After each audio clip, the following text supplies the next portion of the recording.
ونعوذ بالله من شرور أنفسنا ومن سيئات أعمالنا من يهد الله فلا مضل له ومن يضلله فلا هادي له وأشهد أن لا إله إلا الله وحده لا شريك له وأشهد أن محمدا عبده ورسوله الذي أرسله بالحق بشيرا ونذيرا وداعيا إلى الله بإذنه وسراجا منيرا فقد قال الله تعالى في كلامه المجيد والفرقانه الحميد أعوذ بالله من الشيطان الرجيم بسم الله الرحمن الرحيم اقرأ باسم ربك الذي خلق خلق الإنسان من علق اقرأ وربك الأكرم الذي علم بالقلم علم الإنسان ما لم يعلم وقال النبي صلى الله عليه وسلم طلب العلم فريضة على كل مسلم আল্লাহ রাব্বুল আলামিনের দরবারে শুকরিয়া যে মাবুদ আজকে আমাদেরকে মোহনপুর দারুল হাদিস সালাফি মাদ্রাসার দ্বিতীয় বার্ষিক ইসলামী জালসায় আমাদেরকে একত্রিত হওয়ার তৌফিক দান করেছেন। সে আল্লাহ দরবারে শুকরিয়া আদায় করছি, আলহামদুলিল্লাহ। দুরূদ ও সালাম বর্ষিত হক সাইয়েদানা মুহাম্মদ রাসূলুল্লাহ সাল্লাল্লাহু আলাইহি ওয়াসাল্লামের প্রতি। আল্লাহুম্মা সাল্লি আলাইহি আল্লাহুম্মা বারিক আলাইহি। সম্মানিত উপস্থিতি, আমি কোনো ভূমিকা ছাড়াই আলোচনায় চলে যাব। আপনারা দিক বিদিক ঘোরাফেরা করতে দেখছি। মেহেরবানি করে ইসলামী মাহফিলের কল্যাণে, কোরআনের ইজ্জতে, ইসলামী সম্মিলনের ইজ্জতে আপনারা মাহফিলের সামিয়ানার নিচে এসে বসে পড়ুন। সম্মানিত অভিভাবকবৃন্দ, সম্মানিত এলাকাবাসী, মেহেরবানি করে আপনারা কোরআন শিক্ষার, ইসলাম শিক্ষার এই মাহফিল এসে বসে পড়ুন। আল্লাহ আমাদের তৌফিক দান করুক, আল্লাহুম্মা আমিন। সম্মানিত হাজিরিন, আইয়ামে জাহিলাতের চরম অন্ধকার যুগে,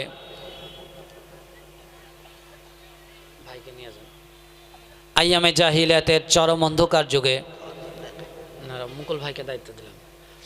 আইয়ামে জাহিলাতের চরম অন্ধকার যুগে আল্লাহ রাব্বুল আলামিন পথহারা মানুষকে সঠিক পথের দিশা দেওয়ার জন্য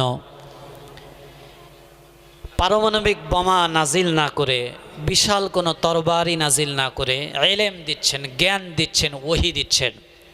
আর ওহীর প্রথম কথাই দিচ্ছেন ইকরা, পড়ো। পড়ো, পড়ার চাইতে দ্বিতীয়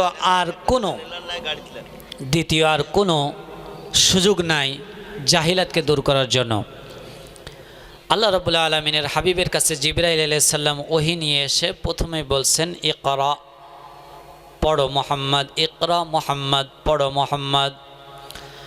আল্লাহ রাসূল সাল্লাল্লাহু আলাইহি ওয়াসাল্লাম সেই সময় বলেছিলেন ক্বালা আনা বিকারিন, আমি পড়তে জানি না। একবার নয়, দুইবার নয়, তিনবার আল্লাহ রাসূল বলছেন আনা বিকারিন, আমি পড়তে জানি না। হযরত জিবরাইল আলাইহিস সালাম আল্লাহ রাসূলকে বুকের সাথে জড়িয়ে ধরে বলছেন ইকরা বিসমি রাব্বিকাল্লাযী খলাক, পড়ো তোমার প্রভুর নামে, যিনি তোমার সৃষ্টি করেছেন তার নামে পড়ো। আজকে গোটা বাংলাদেশ নয়, মধ্যপ্রাচ্য নয়, সারা পৃথিবীর মানুষ যেন আল্লাহর নামে বিদ্যা অর্জন না করে, সেই জন্য হাজার রকমের সিস্টেম চালু হয়ে আছে। কিন্ডারগার্টেন চালু হয়ে আছে, ইংলিশ মিডিয়াম চালু হয়ে আছে, স্কুল শিক্ষা এবং মাদ্রাসা শিক্ষাকে পৃথক করে দেওয়া হয়েছে। সকল ষড়যন্ত্রের মূল হচ্ছে মানুষ যেন তারা আল্লাহর সাথে পরিচয় না হয়, মানুষ যেন তারা আল্লাহকেই না চিনতে পারে। মানুষ যদি তার আল্লাহকে না চিনতে পারে, এমন আয়োজন করা হয়েছে লর্ড মেকল থেকে ডক্টর কুদরতে খোদা থেকে বর্তমান শিক্ষা কমিশন পর্যন্ত কেউ চাই না আমার সোনামণিটা বিদ্যার মাধ্যমে আল্লাহকে চিনুক।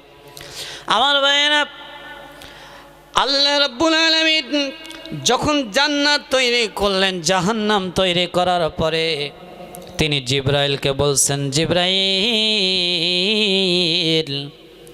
তুমি গিয়ে আমার জান্নাতটা একটু ঘুরে ঘুরে দেখে আসো। জিবরাইল আলাইহিস সালামকে আল্লাহ রব্বুল আলামিন 600 পাখা দিয়েছেন। কতটি পাখা? 600 পাখা দিয়েছেন। এই জমিন থেকে আসমান পর্যন্ত যাওয়ার জন্য জিবরাইল আলাইহিস সালামের একটা পাখা ব্যবহার হয়, আর বাকি পাখা ব্যবহার হয় না। এক পাখা দিয়েই উঠে যায়। আল্লাহ রাব্বুল আলামিন বললেন, জিবরাইল রে, আমি যে এত সুন্দর জান্নাত বানাইছি রে জিবরাইল, তুমি একটু গিয়ে দেখে আসো। জিবরাইল আলাইহিস সালাম সারা জান্নাত ঘুরে ঘুরে দেখছেন। এইবার তার 600 পাখা ব্যবহার হচ্ছে। সুবহানাল্লাহ। এখন কতটা পাখা ব্যবহার হচ্ছে? জান্নাত কত বড়! এই জান্নাতের ভিতরে, আজকে দুনিয়ার ভিতরে আপনি যা খাবার খান তা বের হয়ে যায়, এত নোংরাভাবে বের হয়ে যায় যে ওয়াশরুম ছাড়া কোনো বুদ্ধি নাই। এই দুনিয়ার জীবনে আজকে যৌবন আছে, কদিন পরে আর যৌবনে কাজ করে না, কদিন পরে শরীরে কাজ করে না, কদিন পরে আর চোখে কাজ করে না, কদিন পরে আর এই ত্বক ঘুষ পড়ে যায়। এটা দুনিয়ার জীবন। কিন্তু জান্নাতে একজন মানুষ অনন্তকাল থাকবে, কিন্তু ওই মানুষ আর কখনো বুড়া হবে না। এমন রাজনিয়ামত যেই জিনিস দিয়ে ঢেকে দেওয়া হয়েছে, জিবরাইল সারা জান্নাত ঘুরে ঘুরে দেখে আল্লাহর সামনে এসে বলছেন, আয় মাবুদ, তোমার ইজ্জত আর তোমার সম্মানের কসম, তোমার কোনো বান্দা এত সুন্দর নাজ নিয়ামত থেকে বঞ্চিত হবে না, সবাই জান্নাতে চলে যাবে। আল্লাহ বলছেন, তাই নাকি? আলহামদুলিল্লাহ। সম্মানিত ভাইয়েরা আমার, এইবার আল্লাহ রাব্বুল আলামিন জিবরাইলকে বলছেন, জিবরাইল রে, তুমি আমার জাহান্নামটা একটু ঘুরে ঘুরে দেখে আসো, আমার জাহান্নামটা কেমন হয়েছে। জাহান্নামের এত কষ্ট, একবার কোনো মানুষ যদি জাহান্নামের আগুন থেকে দুনিয়ার জীবনের আগুনে ফিরে আসে ভাইয়েরা, এই আগুনের ভিতরে মানুষ ঘুমিয়ে যাবে, ঘুমিয়ে যাবে। এটা আগুনই না। জাহান্নামকে হাজার হাজার বছর জ্বালানোর উপরে জাহান্নামের আগুন কালো বর্ণ ধারণ করে গেছে। এই জাহান্নামের ভেতরে একজন মানুষ তার জীবন শেষ হয়ে যাবে, জাহান্নামে যাবে, কিন্তু তার মৃত্যু হবে না। আবার আল্লাহ রাব্বুল আলামিন তাকে এমন অবস্থায় শাস্তি দিতেই থাকবেন, দিতেই থাকবেন। জিবরাইল এসে বলছেন, আল্লাহ, ও মাবুদ, ও আল্লাহ তাআলা, তোমার কোনো বান্দা, তোমার একজন বান্দা এরকম কষ্টদায়ক জাহান্নামের ভিতরে যাবে না রে মাবুদ, তোমার জাহান্নামটা ফাঁকা ফাঁকা পড়ে থাকবে। আল্লাহ রাসূল আবু দাউদের ভিতরে বলছেন, সহিহ বুখারী, মুসলিম, তিরমিজি, আবু দাউদ, নাসাই, মিশকাতুল মাসাবির ভিতরে বলছেন, ক্বালা হুজিবাতিন নার ওয়া হুজিবাতিল জান্নাতু বিল মাকার। আল্লাহ রাসূল বলছেন, আল্লাহ রাব্বুল আলামিন এইবার জান্নাতকে ঢেকে দিলেন একটা পর্দা দিয়ে। হুজিবাতিল জান্নাতু বিল মাকার, জান্নাতকে আল্লাহ রাব্বুল আলামিন কষ্টের পর্দা দিয়ে ঢেকে দিলেন। জান্নাতের কাজ করতে গেলেই কষ্ট হবে। এই যে শীতের ভিতরে আপনারা বসে আছেন, কষ্ট হচ্ছে, এই মাদ্রাসার জন্য দান করবেন, হৃদয়ে কষ্ট হবে। এখান থেকে বাসায় ফিরে যেয়ে তাহাজ্জুদ পড়বেন, কষ্ট হবে। সালাত পড়বেন, কষ্ট হবে। সিয়াম রাখবেন, কষ্ট হবে। আল্লাহ রাব্বুল আলামিন কষ্ট দিয়ে জান্নাতকে ঢেকে দিলেন। যে কষ্ট উপেক্ষা করতে পারবে আল্লাহ রাব্বুল আলামিন তাকে জান্নাত দান করবেন। সুবহানাল্লাহ। ক্বালা হুজিমাতিন নারু বিশ-শাহওয়াত।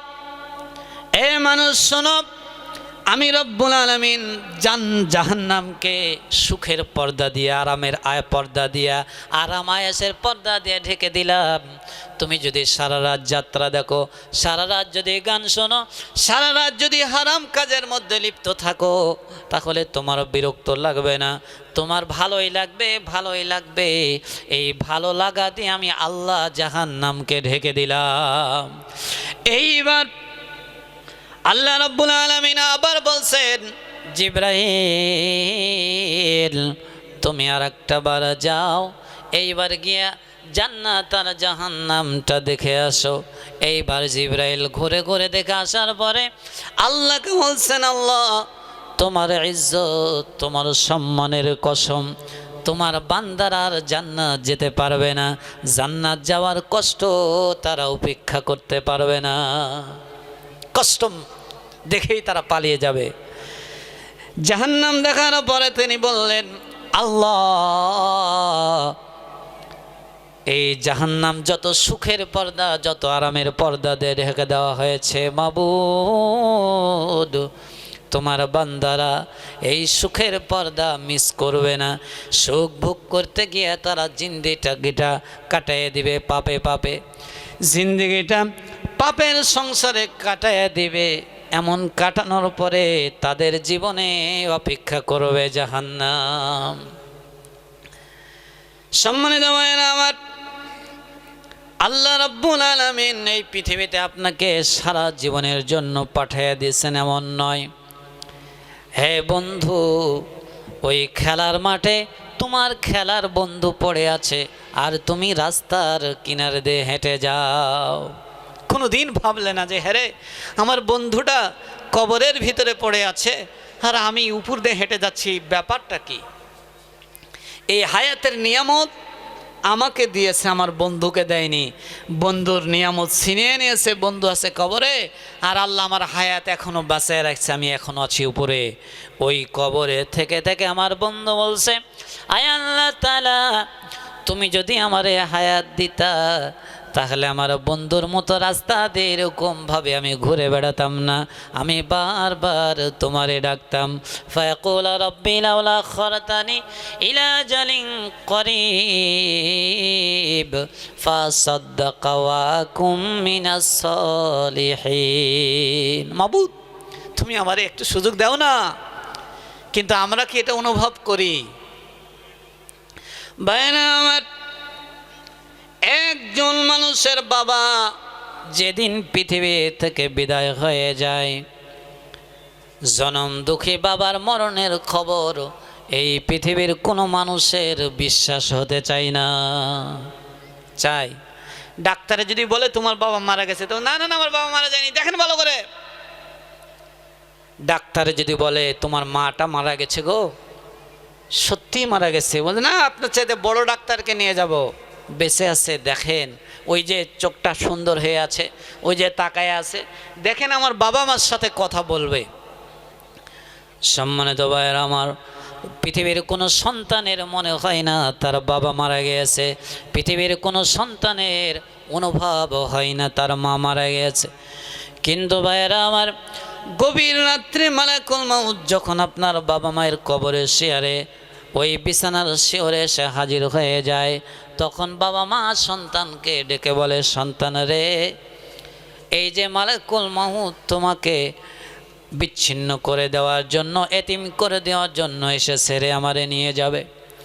হাজার হাজারি পৃথিবীর কোনো মানুষ এক সেকেন্ডের জন্য মালাকুল মাউতের কথাগুলো শুনতে পায় না।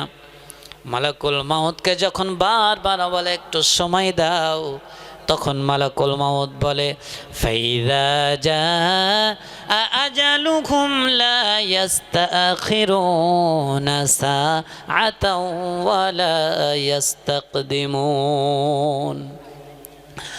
এ মানুষ শোনো, এ বান্দা, তোমার সময় থেকে 1 সেকেন্ড আগে তোমার মালাকুল মাউত আসবে না, 1 সেকেন্ড পরও আসবে না, ঠিক সময়ে চলে আসবে।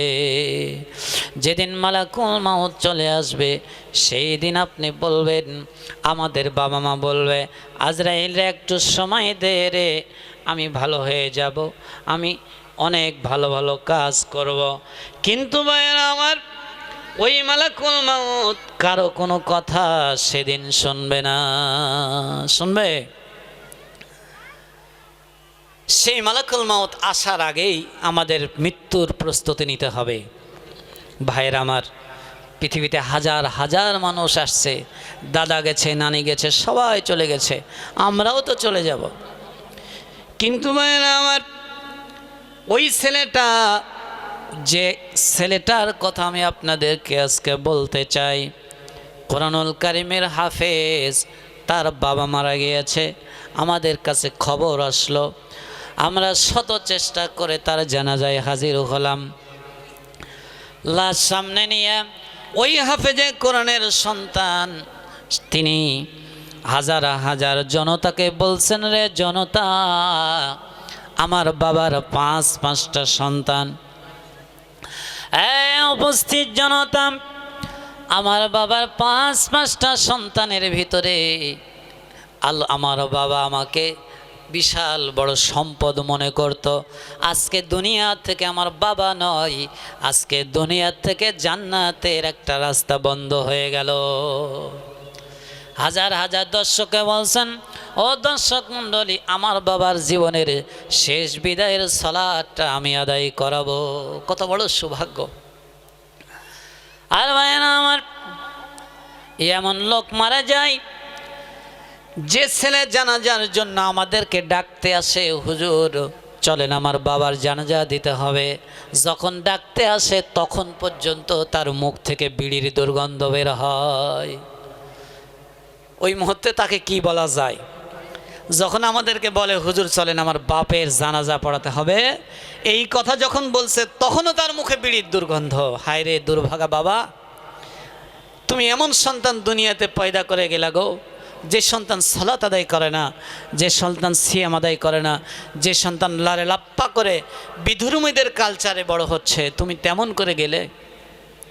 ভাইরা আমার, এই জনম দুঃখী মাকে যারা হারিয়ে ফেলেছেন, আজকে সুযোগ ওই মায়ের জন্য এই মোহনপুর দারুল হাদিস সালাফি মাদ্রাসার এই মাহফিলে বিশাল বড় একটা দান করে যেতে পারেন।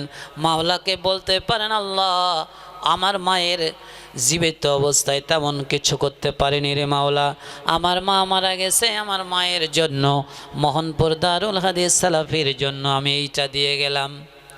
আমার মায়েরা, আল্লাহ রাব্বুল আলামিন এই পৃথিবীতে আপনাকে কিছু সময়ের জন্য দিয়েছেন ভাই। আপনি মারা যাওয়ার পরে আপনার সম্পদ থেকে ফকির পর্যন্ত ভিক্ষা পায় না, ফকির পর্যন্ত ভিক্ষা পায় না। পাই আমার মরণ আসিবে কখন কেউ তো জানে না, আমার মরণ আসিবে কখন কেউ তো জানে না, আমি চলে গেলে তোমরা আমায় ভুইলা যাইও না, আমার মরণ আসিবে কখন কেউ তো জানে না।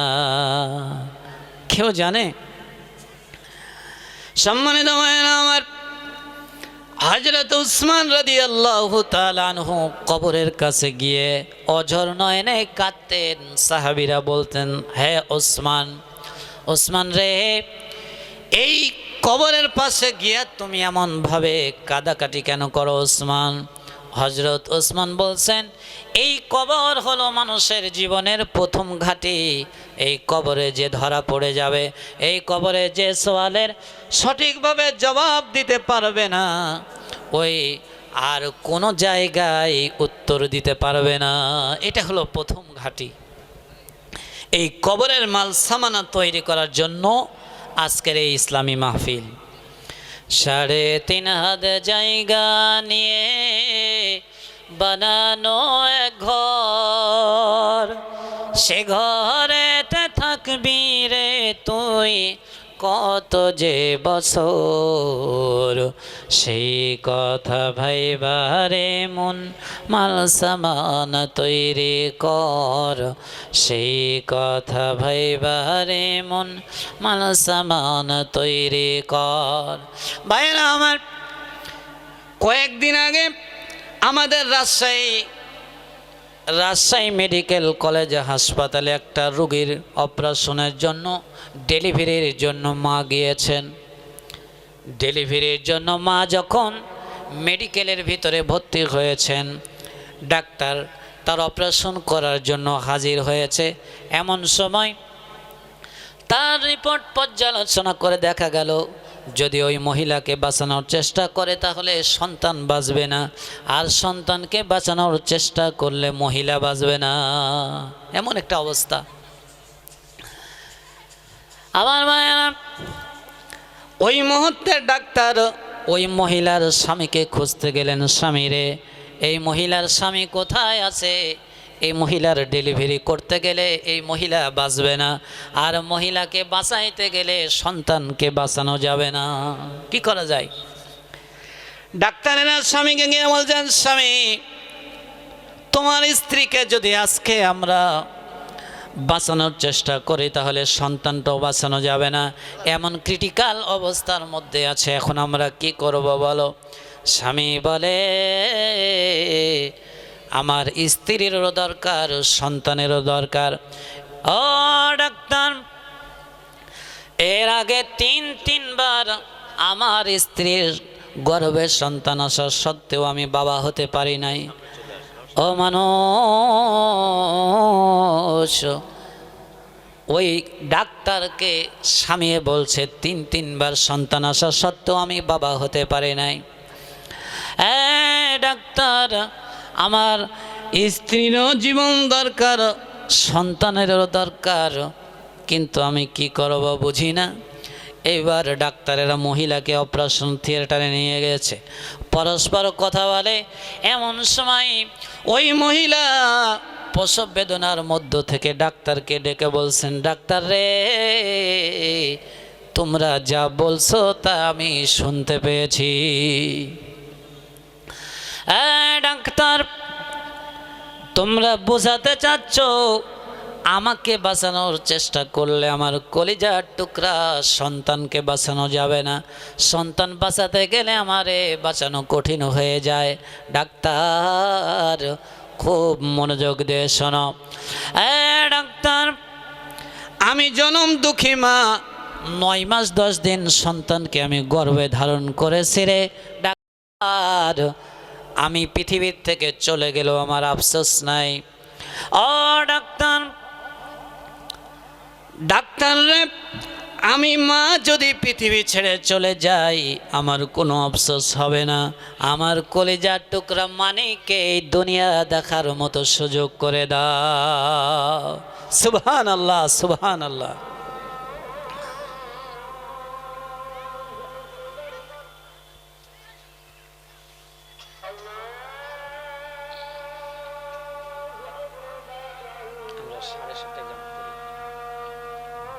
একজন মায়ের কাছে এই পৃথিবীর সবচাইতে বড় নেয়ামত হচ্ছে সন্তান। নিজের জীবনকে বিলীন করে দিতে পারে সন্তানের জন্য। হাজারো দুঃখ কষ্ট ভোগ করে একটা সংসারে একটা মা, শুধু সন্তানের মুখের দিকে তাকিয়ে। আল্লাহ রাব্বুল আলামিন সূরা বানী ইসরাঈলের ভিতরে বলছেন, ওয়াকাদা রাব্বুকা আল্লা তা'বুদু ইল্লা ইয়্যাহু ওয়া বিল ওয়ালিদাইনি ইহসানা। এই পৃথিবীর বুকে আমি আল্লাহ রাব্বুল আলামিনের ইবাদত করার পরে প্রধান কাজ হলো পিতামাতার আনুগত্য করা। আল্লাহ রাসূল সাল্লাল্লাহু আলাইহি ওয়াসাল্লাম সহিহ মুসলিমের 1631 নম্বর হাদিসে বলছেন, ইদা মাতাল ইনসান, যখন একজন মানুষ মৃত্যুবরণ করে তখন তার মাত্র 3টা সদকায়ে জারিয়ার আমল চালু থাকে। তার ভিতরে একটা হলো আউয়ালিদিন সালিহিন ইয়াদউ লাহু। আমার ভাইয়েরা, সন্তান যদি বাবা মার জন্য দোয়া করে, এটা হলো বাবা মার জন্য সদকায়ে জারিয়া। সন্তান বাবা মার জন্য দোয়া করলে বাবা মার জন্য আল্লাহ রব্বুল আলামিন জান্নাতে তার মর্যাদা বাড়িয়ে দেন, আমল নামা বাড়িয়ে দেন, গুনাহ খাতা মাফ করে দেন। কিয়ামতের কঠিন ময়দানে নূরের টুপি পরাইয়া আল্লাহ রব্বুল আলামিনের জান্নাত যাওয়ার সুযোগ করে দেন। আমার মায়েরা, ওই ডাক্তারকে ওই মহিলা বলছে, রে ডাক্তার, তোমরা আমার জীবন চলে যায় যাক, আমার কলিজার টুকরা মানিক, আমার সন্তানের জীবনটা বাঁচানোর জন্য চেষ্টা করো। এই সম্মানিত যুবক ভাইয়েরা, আজকে এই দুনিয়াতে তুমি যার সামনে মেজাজ দেখে কথা বলো, রাগ দেখে যারে সাথে কথা বলো, যাকে ধমকাও, তার বুকের দুধ খেয়ে তুমি বড় হয়েছ। যার খুশিতে আমার আল্লাহ খুশি হয়ে যায়, তিনি হলেন তোমার মা, তিনি হলেন তোমার বাবা। সৈয়দ তারগিবের ভিতরে আল্লাহ রাসূল সাল্লাল্লাহু আলাইহি ওয়াসাল্লাম বলতে বলতে এমন পর্যায়ে গিয়ে বলছেন, আল্লাহ রাসূল বলছেন, রিদাল্লাহি ফি রিদাল ওয়ালিদাইন। বান্দা শোনো, পৃথিবীর কোনো মানুষ তার বউ তার প্রতি নাকোশ, এর কারণে জাহান্নামে যাবে, আল্লাহ রাসূল এমন কথা বলেনি। সারা পৃথিবীর মানুষ নাকশ, সারা পৃথিবীর মানুষ তোমার প্রতি বেজার, তুমি জাহান্নামে যাবে, এমন কথা আল্লাহ রাসূল বলেন নাই।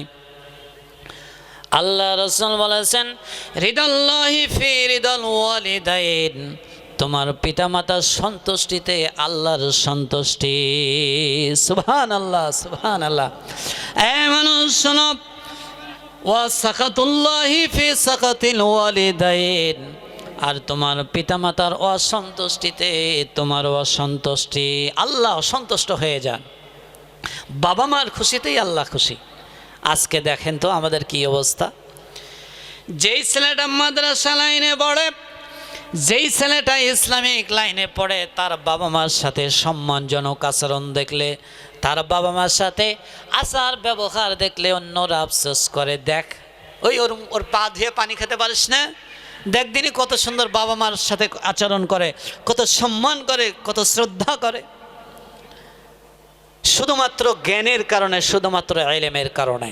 এই জন্য ভাইরা, সন্তানকে অবশ্যই মাদ্রাসাতে দিবেন, ইসলামিক মাদ্রাসাতে দিবেন। ইসলামিক লাইন ছাড়া অন্য লাইনে বিদ্যা অর্জন করালে আপনার সন্তান বৃদ্ধ বয়সে গিয়ে আপনাকে সম্মান করবে, ভালোবাসবে, অনেক মহব্বত করবে, এই আশাটা আপনাকে ভুলে যেতে হবে। এই স্বপ্ন দিবালকের মতো স্বপ্ন। একজন মাদ্রাসা পড়ুয়া ছাত্র তার বাবা মাকে খুশি রাখে জান্নাত পাওয়ার জন্য, আর একজন জেনারেল শিক্ষিত বাবা মাকে সম্মান করে যে মানুষে কি বলবে তাই। আমি একটা নেতা, আমার বাপকে ভাত না দিলে মানুষে কি বলবে তাই। আমি এত বড় মাস্টার, আমার বাপকে এই কথা বললে মানুষে কি বলবে তাই। হে বেটা, মানুষকে দেখানোর জন্য বাপকে ভালোবাসে। আর ওই ছেলেটা, যে ছেলেটার সাথে বাপ মা ভালো আচরণ করছে না, বৃদ্ধ বয়সে মেজাজ খিটখিটে হয়ে গেছে, দুই কথা বেশি বলছে, সন্তান ভেবে দেখছে যে আল্লাহ বেজার হয়ে যাবে, বলুক না আমার মা দুই কথা, বলুক না আমার বাপ দুই কথা, তবু আমার মা বাবার অবাধ্য হব না, কারণ আমার রাসূল বলেছেন পিতামাতার অবাধ্য সন্তান জান্নাতে প্রবেশ করবে না। আল্লাহ রাব্বুল আলামিন আমাদের সবাইকে পিতামাতার বাধ্য সন্তান হওয়ার তৌফিক দান করুক। যারা স্লিপ লিখেছেন, এখানে যারা জমা পড়েছে, এশার সালাতের পরেই এই স্লিপগুলো ইনশাআল্লাহ পড়া হবে, আপনাদের দানগুলো সংগ্রহ করা হবে। আপনারা 5 মিনিটের ভিতরে এখানে সালাতের ব্যবস্থা করা আছে, আমরা 15তে জামাত করব, তারপরে ইনশাআল্লাহ এই স্লিপগুলো পড়ব। আল্লাহ রাব্বুল আলামিন আমাদের সবাইকে মোহনপুর দারুল হাদিস সালাফি মাদ্রাসার জন্য কবুল করুক, আল্লাহুম্মা আমিন। আপনাদের জন্য একটা বিরাট সুখবর, মোহনপুরবাসীর জন্য একটা বিরাট সুখবর। সোনামণি কেন্দ্রীয় সাংস্কৃতিক প্রতিযোগিতায় মোহনপুর উপজেলার মধ্যে যত প্রতিষ্ঠান অংশগ্রহণ করেছে, সর্বমোট রেজাল্ট ছিল 36 জনের ভিতরে তার ভিতরে 23 জনই মোহনপুর দারুল হাদিস সালাফির জন্য মাদ্রাসার ছাত্ররা। সুবহানাল্লাহ, 23 জনই আমাদের ছাত্র। চলেন জেলা প্রতিযোগিতায় 36 জন নির্বাচিত হয়েছে সারা বাংলাদেশের মধ্যে জাতীয় ভিত্তিতে অংশগ্রহণ করার জন্য। জেলা প্রতিযোগিতায় মোহনপুর দারুল হাদিস সালাফি মাদ্রাসা ফার্স্ট হয়েছে আলহামদুলিল্লাহ। সেখানে 36-এর ভিতরে 13 জনই মোহনপুর দারুল হাদিস সালাফি মাদ্রাসার ছাত্র আলহামদুলিল্লাহ। গোটা বাংলাদেশের মধ্যে জাতীয় প্রতিযোগিতায় গোটা রাজশাহী বিভাগের ভিতরে 60টা জেলার মধ্যে প্রতিযোগিতার ভিতরে 1 নম্বর হয়েছে নওদাপাড়া আল মারকাজুল ইসলামিয়া সালাফি, 2 নম্বরই হয়েছে মোহনপুর দারুল হাদিস সালাফি মাদ্রাসা আলহামদুলিল্লাহ। আলহামদুলিল্লাহ, বিশাল বড় পাওয়া আমাদের। আজকে আমাদের বাচ্চারা 50 মিনিট আপনাদের ইসলামী সাংস্কৃতিক অনুষ্ঠান উপহার দেবে আলহামদুলিল্লাহ ইনশাআল্লাহ। 50 মিনিট, এই 50 মিনিটের ভিতরে ইসলামিক কৌতুক থাকবে, নাটক থাকবে, ইংরেজি বক্তব্য থাকবে, আরবি বক্তব্য থাকবে, পুরা যা যা আপনার মনে চায় আশা করা যায় সব খুরাকি ওখানে থাকবে। রাত 8:30 থেকে 9:30 পর্যন্ত আমরা প্ল্যান করেছি আমাদের বাচ্চাদের মনোজ্ঞ ইসলামিক সাংস্কৃতিক অনুষ্ঠান। এই অনুষ্ঠান আপনাদের উপভোগ করার জন্য আমরা আহ্বান করছি। আমরা এখন সালাতের জন্য সবাই রেডি হয়ে যায়। আল্লাহ আমাদের তৌফিক দান করুক, আল্লাহুম্মা আমিন। সুবহানাকাল্লাহুম্মা বিহামদিকা আশহাদু আল্লা ইলাহা ইল্লা আনতা আস্তাগফিরুকা ওয়া আতুবু ইলাইক। আসসালামু আলাইকুম ওয়া রাহমাতুল্লাহি ওয়া বারাকাতুহু।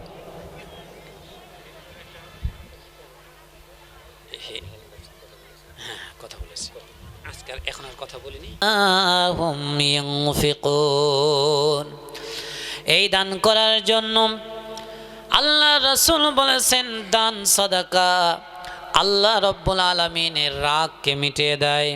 আল্লাহ রব্বুল আলামিনের রাগকে মিটিয়ে দেয় দান সাদাকা।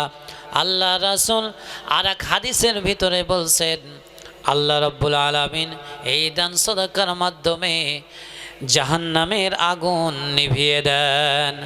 আর এক হাদিসের ভিতরে আল্লাহ রাসূল বলেছেন তোমার বাবা মা মারা গেছে, তুমি বেশি বেশি দান সাদাকা করো।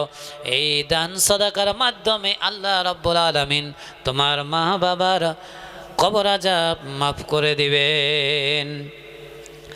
সম্মানিত ভাইরা আমার, একজন বেনামী বান্দা 5,000 টাকা মোহনপুর দারুল হাদিস সালাফি মাদ্রাসার জন্য দান করেছে। আল্লাহ তাআলা বেনামী দান, আল্লাহ তাআলা নাম দেয় নাই।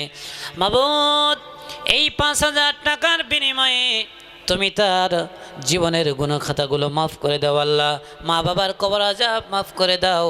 আল্লাহ তাআলা ইহকালে পরকালে তুমি সুখের ব্যবস্থা করে দাও।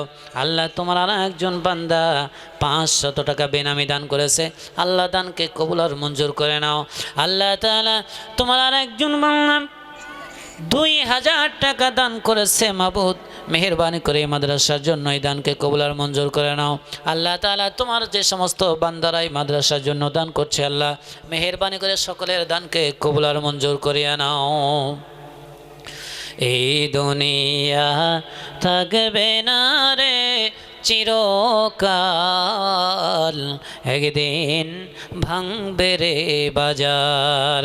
আল্লাহ তোমার আর একজন বান্দা শরীফুল ইসলাম, অধ্যক্ষ মোহনপুর হাসানিয়া আলিম মাদ্রাসা ধুরুইল থেকে আমার ওস্তাদ যে মাদ্রাসার জন্য নগদ 500 টাকা দান করেছে, আল্লাহ এই দানকে কবুল আর মঞ্জুর করে নাও।